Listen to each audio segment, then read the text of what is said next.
Hi,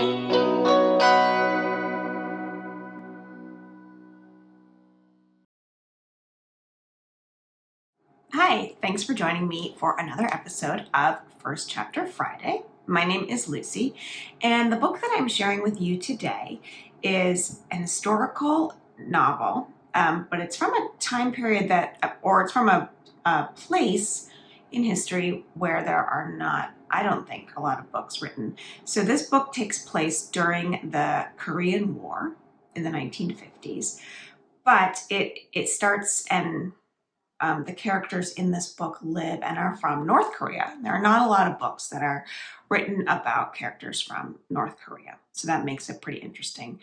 The book starts out with the character of Sora, who's a 12-year-old girl. She has two younger brothers, and she lives with her family in North Korea. Her family is one of the few that she knows who don't subscribe to the communist regime that runs North Korea. And they would like to go south to South Korea.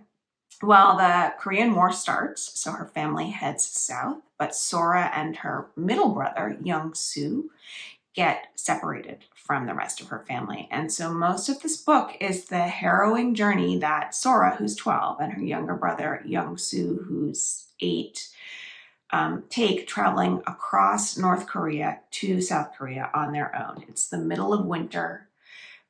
They don't have food, they don't have warmth, they don't have family. They have to be exceptionally brave. They face border guards, they face enemy soldiers. Even the other refugees who are escaping are not always kind to them. It's sort of everyone's fighting for themselves. But it is, though it's a sad book in that sense, and it does have some very sad parts, it's also a beautiful book. It's beautifully written. The author, Julie Lee, her mother had a similar experience in Korea during the war. So she is writing from a very heartfelt place. The book is really neat. In the end, there are some photos. There's a timeline in the book as well that explains the history. So if you are interested into a sort of deep dive into the history of the Korean War, especially from the point of view of a family from the North that would like to be in the South, this is a great book for you. I will say that it is about war. So there are many elements of war in this book, and those are not always easy to read. So that's just a warning I will give you. If that doesn't sound like something that appeals to you, then this probably is not the historical novel for you.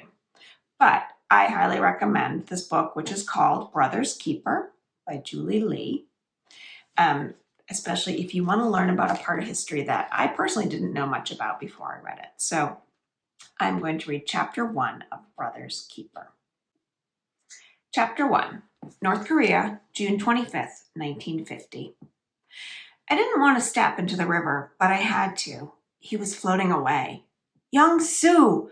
I stopped in waist deep, gripping my toes against the sharp-edged clams on the rocky floor. Rushing water swirled around me. I grabbed my little brother's hand and dragged him back to shore.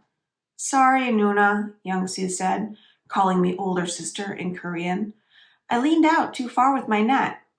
It wasn't the first time he'd lost his balance and tipped over while fishing, his stomach smacking against the water. He shivered in his wet uniform. I told you not to go in too deep. Hold still. I wrung the ends of his shirt and straightened the red scarf around his neck, then took a step back and frowned. What would Omani say? I could already feel our mother's punishment stick snapping against my calves. How could you have fallen in right before your Sonyeondan club meeting? Your scarf is so wet it's almost black. Don't worry, it's just a scarf, he said, looking at his feet. I stared at him. Everyone knew the red scarf was the most important part of the Communist Youth Club uniform. Red had become sacred. It fluttered in the star of our North Korean flag. Mothers tied and retied it cautiously around their children's necks, and red armbands stood out on the white of the villagers' clothes like a bloodstain. Young Soo hung his head low. I almost caught a fish, Nuna. It slipped out of my net. I know, I said impatiently. Every day you almost catch a big one. But then a pang of regret shot through me, knowing how hard he tried despite always coming home with an empty net. I'll make it up to you tomorrow. What kind of fish do you want? Trout? Salmon? Catfish? He puffed up his skinny chest like a little man and extended his arm toward the river. Just name it and I'll catch it for you. Before I had the chance to give him a stern, sideways glance, the kind Omani always gave me, he smiled earnestly. A piece of black plum skin caught in his teeth. I sighed, wondering if this was how he always kept our mother from staying mad at him too long. A bell chimed from the schoolhouse on the hill. The teacher, Comrade Cho, stood in front waiting to close the doors, a red band cinched tightly around his upper arm. Stragglers from Young Sue's third grade class sprinted past us as we headed up the slope. You can't be dumber than the fish if you want to catch them, the boy shouted at us, his red scarf knotted perfectly. Young Sue pushed up his sleeves. At least I'm not dumber than you, and my sister is smarter than everyone. Right, Nuna? I groaned. Why did he have to drag me into this? Your sister can't be that smart. She doesn't even go to school anymore, the boy called back, laughing from the hilltop. My shoulders stiffened. He was right. When I turned 12 2 months ago, Amani had pulled me out of school to look after my little brothers. I glanced at young Sue, so drenched and disheveled. Did he even know how lucky he was?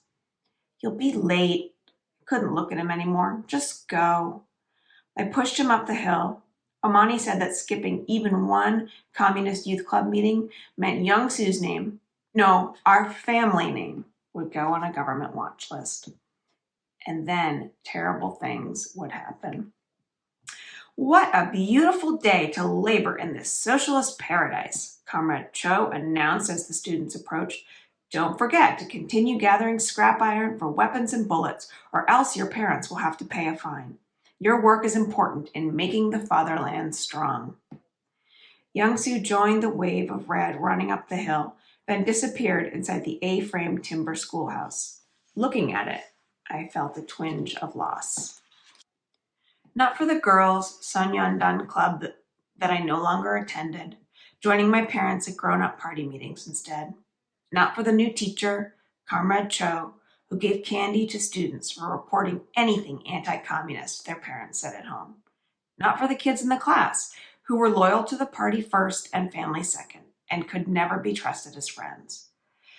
But for all the learning I was missing, math, geography, science. When I could escape from my chores, I hid behind the willow tree by the school window and eavesdropped on the class. Today, though, was not a day for escaping chores. I picked up my laundry basket and balanced it on top of my head.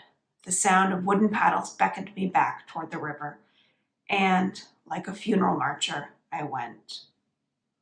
Downstream, mounds of laundry littered the bank. Women squatted on flat boulders jutting from the sandbars. They scrubbed pants with thick bar soap, their shoulders pumping like pistons, then beat them with flat paddles as if spanking their children.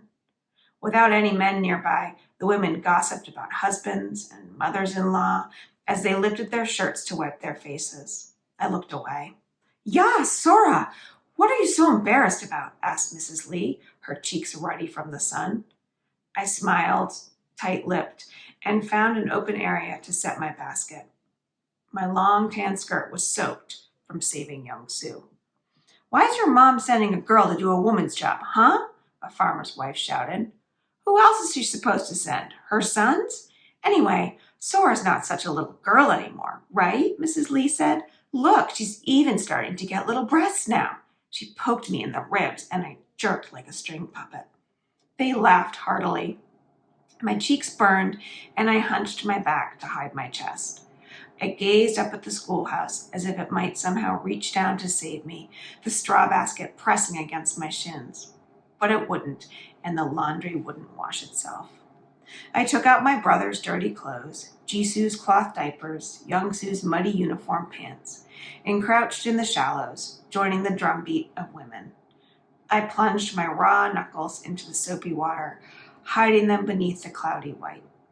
A grandmother came running from around the hill, splashing along the river's edge toward the rest of us, and I watched the waves ripple over my hands.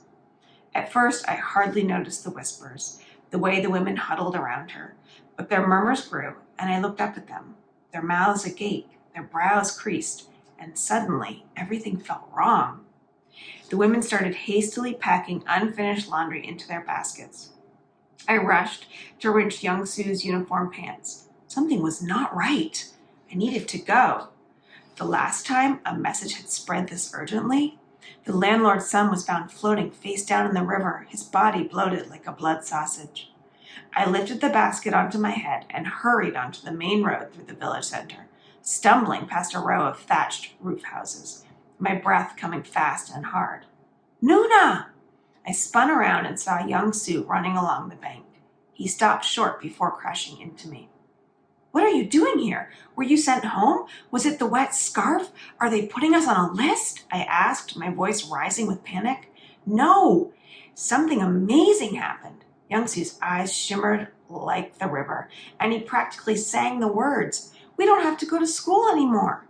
My stomach clenched. What do you mean, young Sue? That's impossible.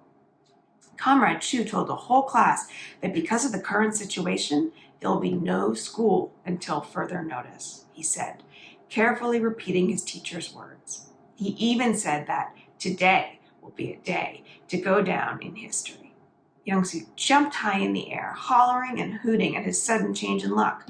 No more school! No more school! My palms turned cold and clammy. We need to go home, I managed to say. Come on. We walked past streams, flowing into rivers, then through plains and pastures until we could see the rice straw roof of our home. The house was square-shaped to block the bitter winds cascading down the mountains in winter, and it sat squat in the countryside 50 miles north of Pyongyang, the capital. Although it looked like every other farmhouse in the valley, it was unmistakably home, the rounded edges of the worn thatched roof hugging the house like a mushroom cap. Around it, fields of corn and millet stirred in the hot wind. We hurried inside. A broadcaster's voice and the hiss of static rushed to greet us.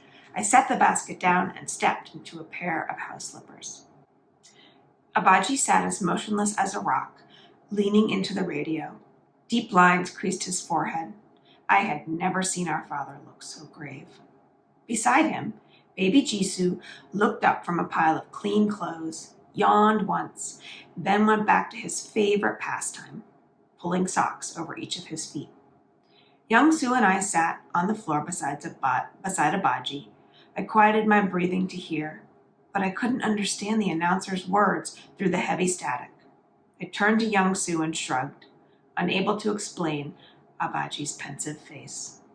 All at once, the signal cleared and Young Sue's eyes brightened as if he had just solved a riddle. That's what my teacher was talking about. That's the reason there will be no more school, he shouted, pointing at the radio. War! War! Starting tomorrow, we are at war. So that is chapter 1 of Brother's Keeper by Julie Lee. And if you are interested in historical fiction at all, I recommend this book. I read it really quickly. I couldn't put it down. The travels that Sora and her brother Young Soo go on to get from North Korea to South Korea, they really keep you turning the pages. They're harrowing, sometimes sad, but their relationship is very moving. And if you like historical fiction, I think this would be a really good book to pick up. I will say one more time, it does take place during a war. So if you are not interested in reading about war and things that happen in war, then this might be a book for you to skip. I will see you next time on First Chapter Friday. Thanks again for joining me.